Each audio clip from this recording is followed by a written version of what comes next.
starting the next of our On the Sofa sessions, and what we're doing in this space is we are bringing entrepreneurs and innovators together with system leaders. So we're creating connections so that entrepreneurs can find out more about opportunities to be able to test, to pilot and to scale their solution. So I am joined by Claire from Skinakin, and Claire is going to tell us a little bit about what she does. We're going to talk about the reset plan, how she helps to deliver on that, and what Claire's ask is of the health and social care sector. So over to you, Claire. Tell us a little bit, introduce yourself please. Thanks, Jennifer. So my name is Brannigan. I'm from Skinakin. We make therapeutic garments and wearables for people with eczema. So my background is actually in economic development. Spent most of my career working, helping other businesses in life sciences, engineering, etc. But more importantly than that, another 4 and 2 of them have suffered with eczema all their lives. And I just wasn't happy with the solutions that were on offer.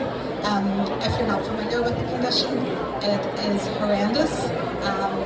Children's lives are really disrupted by this. They're up all night scratching, their skin is awful, and it really has a big impact on the entire family in terms of missed days of school, missed days of work. You know, your productivity's down, and if you're not sleeping, your child's not sleeping, everybody's not doing well. On top of that, the dermatology services are so stretched. Eczema has such a high burden on the health sector. I think over 5 years it's 3.5 billion in costs, and 30% of that is pure health service costs. So something needs to change, and parents, people and clinicians need better tools to help manage this condition at home. And what stage are you at right now, Claire, with the business? Yep, so our range of therapeutic garments are currently going through third-party trials. By November we'll have them dermatologically approved and CE marked.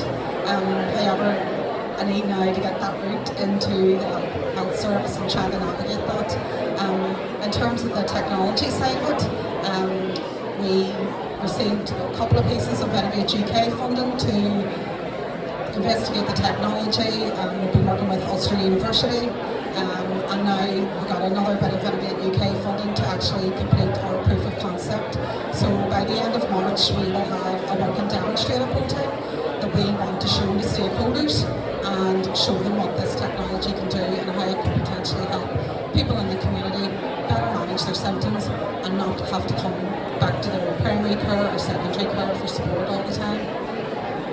So there's some obvious streams here in the reset plan that you're delivering on. Do you want to maybe name anything specifically in reset that you're like saying Skinakin will make a massive difference to this particular aspect of reset? Totally.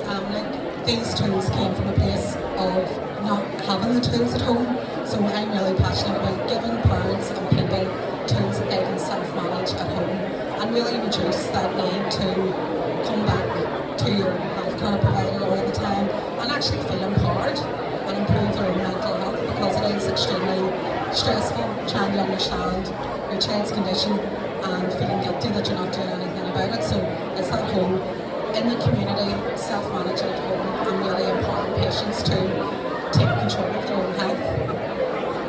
As we know, it's, you know, when you chat to everyone, it's about saving money and improving outcomes for patients and communities, and if there's any way to be able to attract more money into the system as well.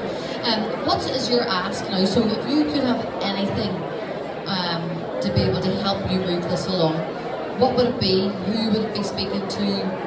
Tell us a bit more about that. So the product's developed, it's about to get all of its certifications. What I need now is people who are interested in this space to really help me do a feasibility study and get some more evidence-based data from the trusts in my own community. So I would really love if there was somebody working in this space who would be interested in joining me on doing a feasibility study and actually get it into the hands of the parents and the children that need it, and actually start to track the impact that this can have on people's mental health, both for the parent and the carer. So if anybody's working in this space and would like to explore new solutions, please get in touch. I'm also working on the technology side of it too. As I say, we've got the stakeholder demonstrator. The product will be ready for demonstration purposes in March. I'd love to start connecting more with people who are working on digital health solutions in this space and who have an interest in digital dermatology. What Stephen was saying earlier sounds like it would be good in terms of that CTO space. So anyone in particular, not without naming names or anything, it's dermatologists, it's clinicians, it's even maybe family support workers as well on the social care side of things? Totally. So yes, patients see their dermatologist, but there's a whole lot of other people around that. There's dermatology nurses, there's community nurses, there's health visitors. It's in this care happens predominantly in the community. So anyone who's interested in making their patients' lives a bit better, please do get in touch.